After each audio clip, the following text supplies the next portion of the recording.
Hello दोस्तों, स्वागत है आपके अपने YouTube channel GS coaching point पे। दोस्तों, ये वीडियो विशेष रूप से लेखपाल, यूपी पुलिस और यूपी ट्रिपल एससी के लिए है, जो कि जीके या जीएस का सेक्शन है। दोस्तों, ये वीडियो बहुत ही इम्पोर्टेंट होने वाला है। जैसा कि आपको पता होना चाहिए कि लेखपाल की वैकेंसी बहुत ही जल्द आने वाली है, तो आप लोगों से रिक्वेस्ट है कि आप लोग अभी से कमर कस लीजिए। और ये जो मैं जीके जीएस का सीरीज चलाने जा रहा हूँ, आप लोग सभी पार्ट को रट लीजिए। उम्मीद है इससे बाहर नहीं आएगा। देख लीजिए, सेम इसी तरह के क्वेश्चंस आएंगे। तो लेते हैं क्वेश्चन नंबर 1 को। क्वेश्चन है, तराइन का द्वितीय युद्ध किनके बीच हुआ था? ऑप्शन ए मोहम्मद गौरी जयचंद के बीच, ऑप्शन बी मोहम्मद गौरी राजा दाहिर के बीच, ऑप्शन सी मोहम्मद गौरी पृथ्वीराज चौहान के बीच, और ऑप्शन डी मोहम्मद गौरी भीम प्रथम के बीच। तो इसका आंसर आप लोग कीजिए। दोस्तों, उम्मीद है आप लोग इसका आंसर कर चुके होंगे। तो इसका सही आंसर है मोहम्मद गौरी और पृथ्वीराज चौहान के बीच। जी हाँ, मोहम्मद गौरी और पृथ्वीराज चौहान के बीच, जो कि ऑप्शन सी सही है। जी हाँ दोस्तों, तराइन का द्वितीय युद्ध 1192 ईस्वी में हुआ था। किसके बीच? मोहम्मद गौरी और पृथ्वीराज चौहान के बीच। इस युद्ध में मोहम्मद गौरी विजयी हुआ था। उम्मीद है ये पॉइंट आपको समझ में आ गया होगा। दोस्तों, जानकारी के लिए बता दें, 1194 ईस्वी में मोहम्मद गौरी और जयचंद के बीच युद्ध हुआ था। इस युद्ध में मोहम्मद गौरी विजयी होता है जयचंद को पराजित करके। तो दोस्तों, उम्मीद है ये पॉइंट आपको समझ में आ गया होगा। वो युद्ध का नाम था चंदावर का युद्ध। तो लेते हैं अगले क्वेश्चन को। अगला क्वेश्चन है, आगरा शहर की स्थापना किसने किया था? जी हाँ, आगरा शहर की स्थापना किसने किया था? बहुत इंपॉर्टेंट क्वेश्चन है। तो देखिए option A Akbar, option B Shahjahan, option C Bahlol Lodi, और ऑप्शन डी सिकंदर लोदी। तो दोस्तों, इसका आंसर आप लोग कीजिए। उम्मीद है आप लोग इसका आंसर कर चुके होंगे। इसका सही आंसर है सिकंदर लोदी। जी हाँ, आगरा शहर की स्थापना किसने किया था? तो सिकंदर लोदी। ऑप्शन डी सही है, सिकंदर लोदी। ध्यान से देखिए, बहलोल लोदी के बारे में, बहलोल लोदी ने ही क्या लोदी वंश की स्थापना किया था। जी, लोदी वंश की स्थापना किसने किया था? तो बहलोल लोदी ने किया था। शाहजहां के बारे में आपको पता होना चाहिए, ताजमहल का निर्माण किसने किया था? तो शाहजहां ने ही कराया था।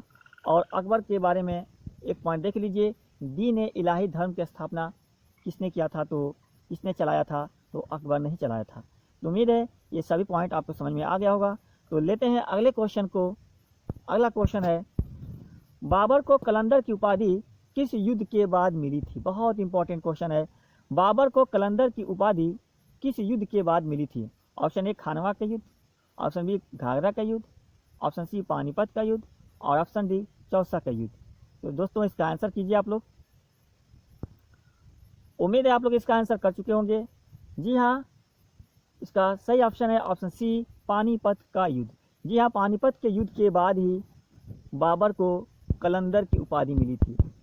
कलंदर की उपाधि मिली थी क्योंकि पानीपत का युद्ध जो हुआ था 1526 ईस्वी में हुआ था। किसके बीच हुआ था? तो बाबर, ध्यान से देखिए आप लोग, बाबर और इब्राहिम लोदी के बीच हुआ था। बाबर और इब्राहिम लोदी के बीच हुआ था। इस युद्ध में बाबर विजयी हुआ था, और इस युद्ध को जीतने के बाद बाबर ने चांदी के सिक्के बंटवाए थे। इसी के उपलक्ष्य में इसे कलंदर की उपाधि से नवाजा गया था। तो ध्यान से देखिए, बाबर को कलंदर की उपाधि किस युद्ध के बाद मिली थी? तो पानीपत के युद्ध के बाद मिली थी। उम्मीद है ये पॉइंट आपको समझ में आ गया होगा। तो लेते हैं क्वेश्चन नंबर अगला। क्वेश्चन है, 2.5 दिन का झोपड़ा मस्जिद का निर्माण किसने कराया था? जी हाँ, 2.5 दिन झोपड़ा मस्जिद का निर्माण किसने कराया था? Option A Iltutmish, option B Qutubuddin Aibak, option C Balban, और ऑप्शन डी अलाउद्दीन खिलजी।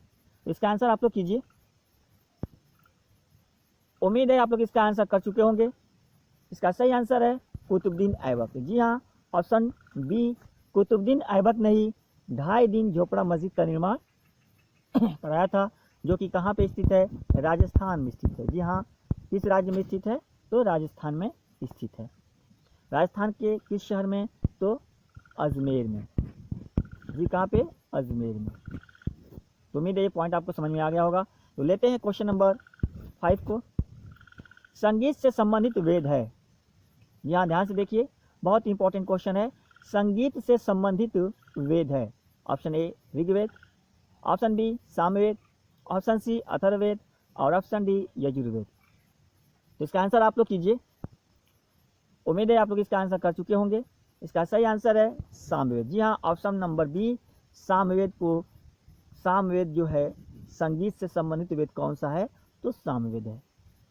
ऋग्वेद के बारे में पॉइंट अगर देखा जाए तो विश्व का सबसे प्राचीन वेद कौन सा है, तो ऋग्वेद है। जी हाँ, विश्व का सबसे प्राचीन वेद ऋग्वेद है। यहाँ पे क्वेश्चन है संगीत से संबंधित वेद कौन सा है, तो सामवेद है। उम्मीद है ये पॉइंट आपको समझ में आ गया होगा। तो लेते हैं अगले क्वेश्चन को। अगला क्वेश्चन है 82.5 डिग्री पूर्वी देशांतर रेखा भारत के निम्न में से किस राज्य से होकर नहीं गुजरता है। ध्यान से देखिए, किस राज्य से होकर नहीं गुजरता है। 82.5 डिग्री पूर्वी देशांतर रेखा भारत के निम्न में से किस राज्य से होकर नहीं गुजरता है। Option A Madhya Pradesh, option B Telangana, option C Andhra Pradesh और ऑप्शन डी छत्तीसगढ़। तो इसका आंसर कीजिए। उम्मीद है आप लोग इसका आंसर कर चुके होंगे। इसका सही आंसर है तेलंगाना। जी हाँ, ऑप्शन नंबर बी यानी तेलंगाना जो है 82.5 डिग्री, ध्यान से देखिए 82.5 डिग्री पूर्वी देशांतर रेखा जिसको कि भारत का मानक समय रेखा कहते हैं। क्या कहते हैं इसको भारत का मानक समय रेखा कहते हैं।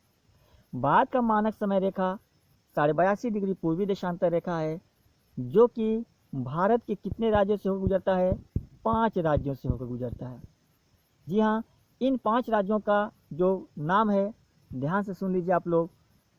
उत्तर प्रदेश, ध्यान से सुन लीजिए, 5 राज्यों का नाम कौन कौन सा है, तो उत्तर प्रदेश, उसके बाद आपका आता है मध्य प्रदेश के बाद आता है छत्तीसगढ़ के बाद आता है आपका आंध्र प्रदेश और 5वां है उड़ीसा। जी हाँ, 5वां कौन सा है, उड़ीसा। तो ध्यान से देखिए, उत्तर प्रदेश, मध्य प्रदेश, छत्तीसगढ़, आंध्र प्रदेश और उड़ीसा। तो ध्यान से देखिए, इस ऑप्शन में दिया है कौन से राज्य से होकर नहीं गुजरता है, तो ऑप्शन में तेलंगाना जो राज्य से होकर नहीं गुजरता है, क्योंकि 5 में ध्यान से देखिए तेलंगाना नहीं है। तो उम्मीद है दोस्तों ये पॉइंट आपको समझ में आ गया होगा। तो लेते हैं अगले क्वेश्चन को।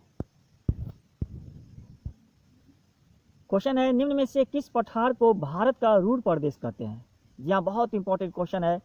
किस पठार को भारत का रूर प्रदेश कहते हैं। ऑप्शन ए मालवा का पठार, ऑप्शन बी दक्कन का पठार, ऑप्शन सी छोटा नागपुर का पठार और ऑप्शन डी बस्तर का पठार। तो इसका आंसर आप लोग कीजिए।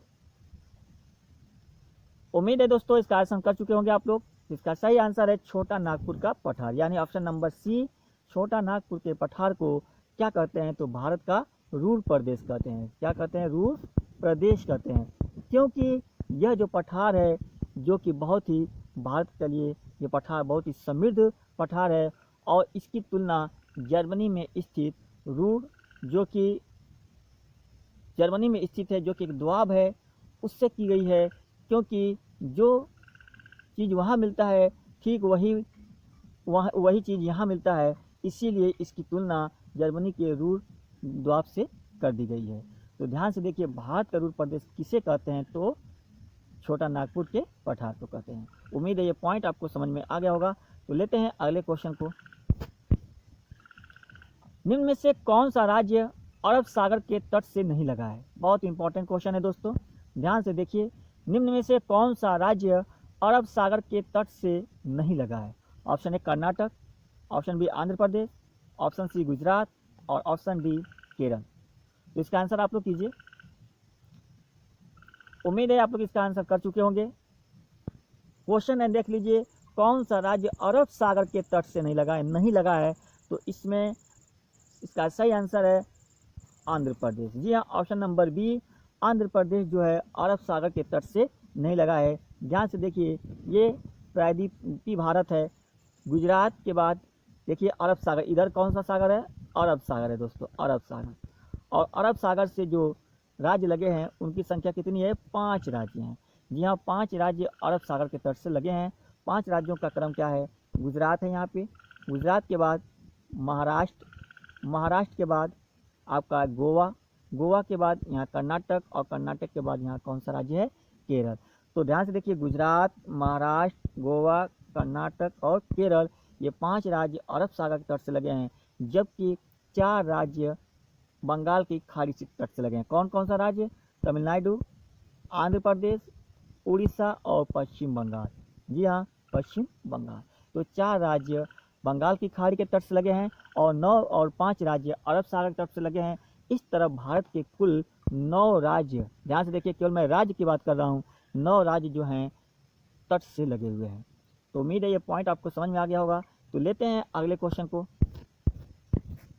अगला क्वेश्चन है दोस्तों, भारत के कुल कितने राज्य या केंद्र शासित प्रदेश, ध्यान से देखिए क्वेश्चन में राज्य और केंद्र शासित प्रदेश दोनों की बातें हो रही है, राज्य और केंद्र शासित प्रदेश। भारत के कुल कितने राज्य या केंद्र शासित प्रदेश पड़ोसी देशों से सीमा बनाते हैं? तो कुल कितने राज्य और केंद्र शासित प्रदेश पड़ोसी देशों से सीमा बनाते हैं? तो इसका आंसर कीजिए आप लोग। ऑप्शन ए है 17, ऑप्शन बी 16, ऑप्शन सी 18 और ऑप्शन डी 19। तो उम्मीद है आप लोग इसका आंसर कर चुके होंगे। दोस्तों, इसका सही आंसर है 18 राज्य व केंद्र शासित प्रदेश। जी हाँ, ऑप्शन नंबर सी, यानी भारत के कुल 18 राज्य और केंद्र शासित प्रदेश किससे लगे हैं? पड़ोसी देशों से सीमा बनाते हैं। ध्यान से देखिए, 16 + 2 यानी 16 राज्य, 16 राज्य और 2 केंद्र शासित प्रदेश, यानी कुल मिलाकर कितने राज्य हुए? 8 राज्य और केंद्र शासित 18 राज्य और केंद्र शासित प्रदेश जो हैं पड़ोसी देशों से सीमा बनाते हैं। तो उम्मीद है ये पॉइंट आपको समझ में आ गया होगा। तो लेते हैं अगले क्वेश्चन को। अगला क्वेश्चन है, चर्चा में है, गलवान घाटी किस राज्य या केंद्र शासित प्रदेश में? जी हाँ, बहुत ही चर्चा में आजकल है ये कि गलवान घाटी किस राज्य या केंद्र शासित प्रदेश में है। Option A Jammu Kashmir, option B Uttarakhand, option C Ladakh और ऑप्शन डी सिक्किम। इसका आंसर आप लोग कीजिए। दोस्तों, उम्मीद है इसका आंसर आप लोग कर चुके होंगे। इसका सही आंसर है लद्दाख, लद्दाख। जी हाँ, ऑप्शन सी लद्दाख, यानी लद्दाख जो है ये गलवान घाटी किस राज्य या केंद्र शासित प्रदेश है? तो लद्दाख नामक केंद्र शासित प्रदेश में स्थित है कौन सा घाटी? गलवान घाटी, जो कि भारत और चीन के बीच विवाद का, जिसको लेकर भारत और चीन के बीच क्या है? विवाद है। भारत और चीन के बीच क्या है? विवाद है। यानी गलवान घाटी किस राज्य केंद्र शासित प्रदेश में है? तो लद्दाख में है। दोस्तों, उम्मीद है ये पॉइंट आपको समझ में आ गया होगा। लद्दाख में है। ध्यान से देखिए, लद्दाख जो कि केंद्र शासित प्रदेश है। जम्मू कश्मीर को मत लीजिएगा, क्योंकि जम्मू कश्मीर ये केंद्र शासित प्रदेश है, लद्दाख एक केंद्र शासित प्रदेश है। तो गलवान किस राज्य केंद्र शासित प्रदेश में? तो लद्दाख में। तो लेते हैं अगले क्वेश्चन को। अगला क्वेश्चन है, निम्न में से कौन सा अनुच्छेद छुआछूत से संबंधित है? ऑप्शन ए अनुच्छेद 16, ऑप्शन बी अनुच्छेद 19, ऑप्शन सी अनुच्छेद 18 और ऑप्शन डी अनुच्छेद 17। इसका आंसर आप लोग कीजिए। दोस्तों, उम्मीद है आप लोग इसका आंसर कर चुके होंगे। इसका सही आंसर है अनुच्छेद 17। जी हाँ, आर्टिकल 17। यहाँ दोस्तों इसका सही आंसर है अनुच्छेद 17, यानी इसका ऑप्शन सही है डी।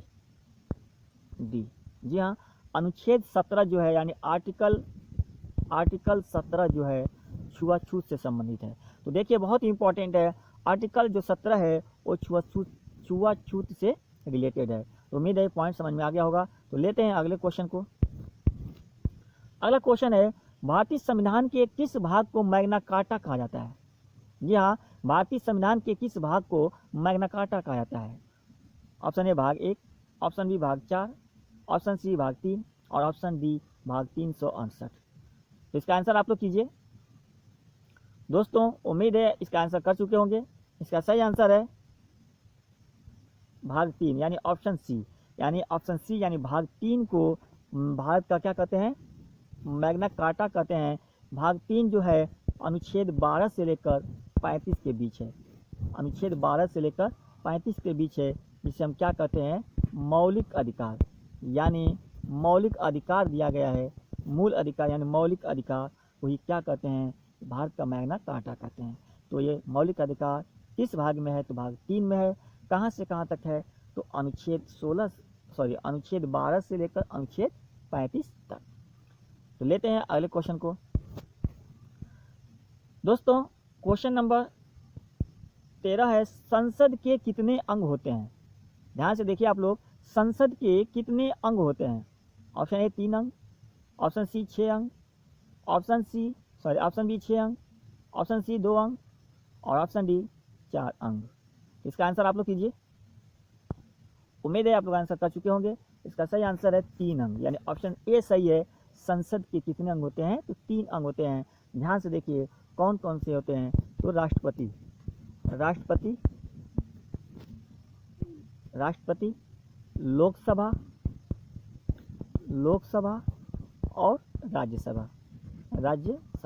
यानी लोकसभा, राष्ट्रपति, लोकसभा, राज्यसभा, तीनों को संयुक्त रूप से क्या कहते हैं, तो हम संसद कहते हैं। यानी संसद के 3 अंग होते हैं। अगर दोस्तों यहाँ पे क्वेश्चन पूछा जाए कि संसद के कुल कितने सदन होते हैं, तो अगर सदन की बात करें, किसकी बात करें, सदन की बात करें, तो कुल कितने सदन होते हैं, तो 2 सदन होते हैं, लोकसभा सदन और राज्यसभा सदन। लेकिन इस क्वेश्चन में अंग पूछ रहा है, कंफ्यूज होने की जरूरत नहीं है। अंग पूछ रहा है तो कितने अंग होते हैं, 3 अंग, राष्ट्रपति, लोकसभा और राज्यसभा। उम्मीद है पॉइंट समझ में आ गया होगा। लेते हैं, तो इसका सही आंसर कौन था, ऑप्शन ए 3 अंग। तो लेते हैं अगले क्वेश्चन को। अगला क्वेश्चन है, निम्न में से उत्तर प्रदेश का कौन सा जिला नेपाल से सीमा नहीं बनाता है। ध्यान से देखिए, नेपाल से सीमा नहीं बनाता है दोस्तों। Option A Maharajganj, option B Pilibhit, option C Gorakhpur और ऑप्शन डी खीरी। तो इसका आंसर आप लोग कीजिए। उम्मीद है इसका आंसर कर चुके होंगे। इसका सही आंसर है गोरखपुर। ऑप्शन सी गोरखपुर जो है नेपाल से सीमा नहीं बनाता है। जी हाँ, भारत के राज्य उत्तर प्रदेश के कुल 7 जिले, उत्तर प्रदेश के 7 जिले नेपाल से सीमा बनाते हैं। इस 7 जिले में गोरखपुर नहीं आता है। जी हाँ, गोरखपुर नहीं आता है। महाराजगंज, पीलीभीत, खीरी, 3 जिला तो यहीं पे क्लियर है। और दोस्तों गोरखपुर जो है नहीं आता है। आप लोगों का होमवर्क है, ये 3 जिला के बाद जो 4 जिले आते हैं वो कौन कौन से हैं, आप लोग इसे कमेंट बॉक्स में जरूर बताइएगा। क्वेश्चन नंबर 15, गाड़ी के साइड देखने का दर्पण। जी हाँ, गाड़ी 4 व्हीलर के साइड देखने का जो दर्पण उदाहरण है, किसका उदाहरण है, जो किसी भी गाड़ी का जो साइड देखा जाता है, यानी वो जो दर्पण है वो किसका उदाहरण है, उत्तल लेंस, ऑप्शन ए अवतल लेंस, ऑप्शन सी समतल लेंस और ऑप्शन डी उत्तल और अवतल लेंस दोनों, या उत्तल और अवतल लेंस दोनों। इसका आंसर कीजिए आप लोग। उम्मीद है आप लोग इसका आंसर कर चुके होंगे। इसका सही आंसर है उत्तल लेंस। जी हाँ, उत्तल लेंस। उम्मीद है पॉइंट समझ में आ गया होगा। तो लेते हैं क्वेश्चन नंबर 16, निम्न में से आत्महत्या की थैली कहते हैं। जी हाँ, निम्न में से आत्महत्या की थैली कहते हैं। ऑप्शन ए प्रोटीन को, ऑप्शन सी माइटोकॉन्ड्रिया को, ऑप्शन डी बी माइटोकॉन्ड्रिया को, ऑप्शन सी लाइसोसोम को और ऑप्शन डी लवक को। इसका आंसर आप लोग कीजिए। उम्मीद है आप लोग इसका आंसर कर चुके होंगे। आत्महत्या की थैली, ध्यान से देखिए, आत्महत्या की थैली किसे कहते हैं, तो लाइसोसोम को कहते हैं। तो सही ऑप्शन है ऑप्शन सी लाइसोसोम को। नेक्स्ट क्वेश्चन, निम्न में से कौन सा विटामिन जल में घुलनशील है। जी हाँ, निम्न में से कौन सा विटामिन जल में घुलनशील है। Option A vitamin E, option B vitamin B, option C vitamin D और ऑप्शन डी विटामिन ए। तो इसका आंसर आप लोग कीजिए। उम्मीद है इसका आंसर कर चुके होंगे। इसका सही आंसर है ऑप्शन बी विटामिन बी। जी हाँ, विटामिन बी और सी जो है, विटामिन बी और सी जल में घुलनशील है। विटामिन बी और सी जल में घुलनशील है।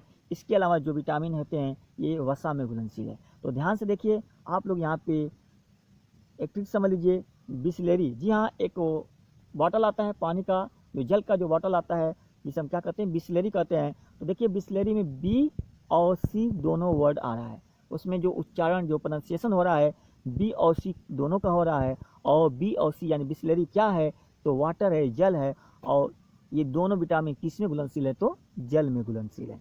उम्मीद है ये पॉइंट आपको समझ में आ गया होगा। तो लेते हैं अगले क्वेश्चन को। अगला क्वेश्चन है, पाचन की क्रिया पूर्ण होती है।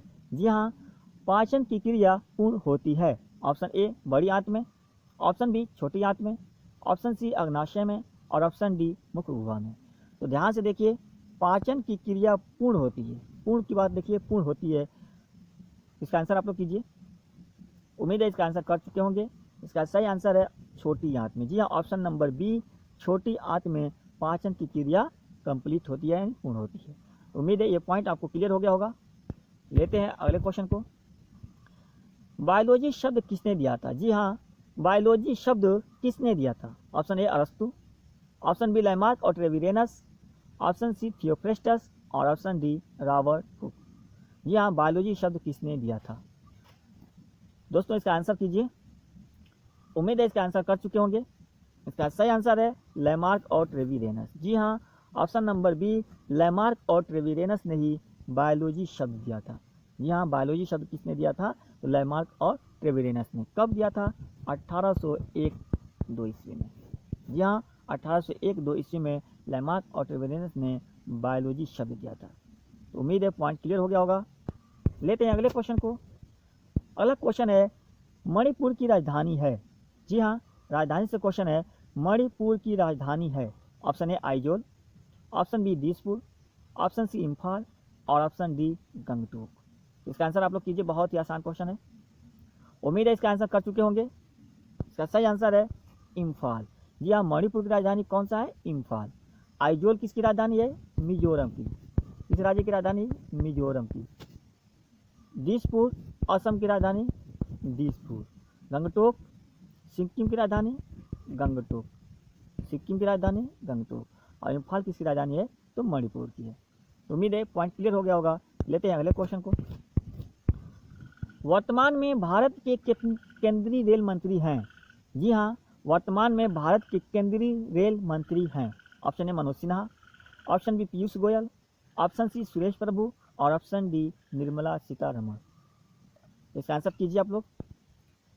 उम्मीद है इसका आंसर कर चुके होंगे। दोस्तों इसका सही आंसर है पीयूष गोयल। जी हाँ, वर्तमान में केंद्रीय रेल मंत्री कौन है? तो पीयूष गोयल जी हैं, यानी ऑप्शन बी सही है। अगला क्वेश्चन लेते हैं। निम्न में से विषाणु है। जी हाँ, 4 ऑप्शन दिया गया है। इन 4 ऑप्शन में से कहा गया है कि निम्न में से कौन विषाणु है, यानी वायरस। विषाणु निम्न में से कौन वायरस है, यानी विषाणु है? Option A dengue, option A HIV, option C corona, और ऑप्शन डी सभी। इसका आंसर आप लोग कीजिए। उम्मीद है आंसर कर चुके होंगे।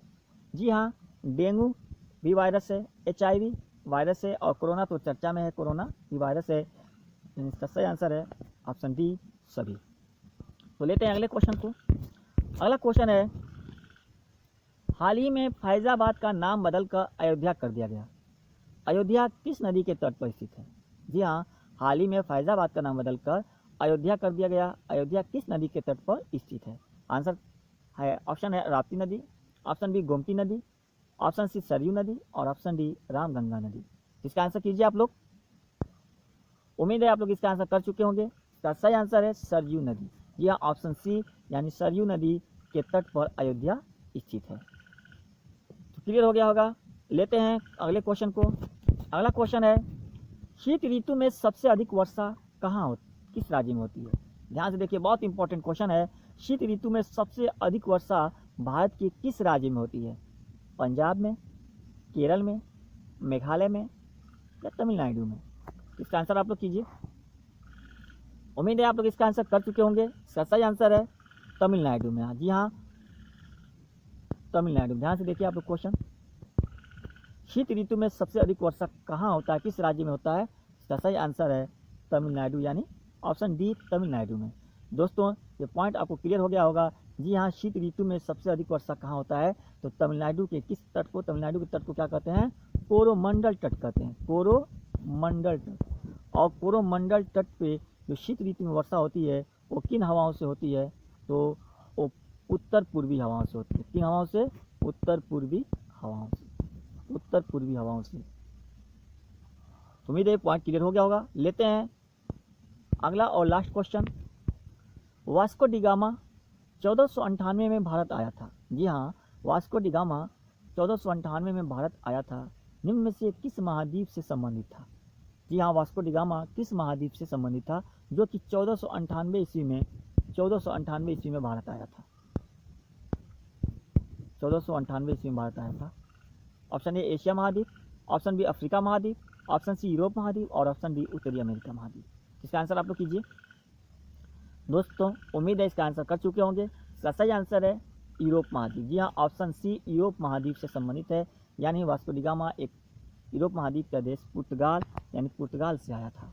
तो दोस्तों ये थे 25 महत्वपूर्ण प्रश्न। उम्मीद है ये सभी प्रश्न आपको अच्छा लगा होगा और ये सभी प्रश्न ऐसे हैं जो कि लेखपाल परीक्षा के लिए बहुत ही विशेष हैं। दोस्तों अगर ये वीडियो आपको अच्छा लगा हो तो आप इसे लाइक, सब्सक्राइब और शेयर ज़रूर कीजिए। जी हाँ, अगर आप लोग मेरे चैनल पे पहली मर्तबा हैं तो मेरे चैनल को सब्सक्राइब करना न भूलें। और हाँ, आप लोग शेयर ज़रूर कीजिए। आप लोगों से रिक्वेस्ट है कि ज़्यादा से ज़्यादा शेयर करके इस चैनल को आगे बढ़ाइए। तो फिर मिलते हैं अगले पार्ट में, जीके जीएस के अगले पार्ट में, जो कि ये जो सीरीज चल रहा है जीके जीएस का, विशेष रूप से लेखपाल, उत्तर प्रदेश पुलिस और यूपी SSSC के लिए बहुत ही खास है। तो मिलते हैं नेक्स्ट वीडियो में।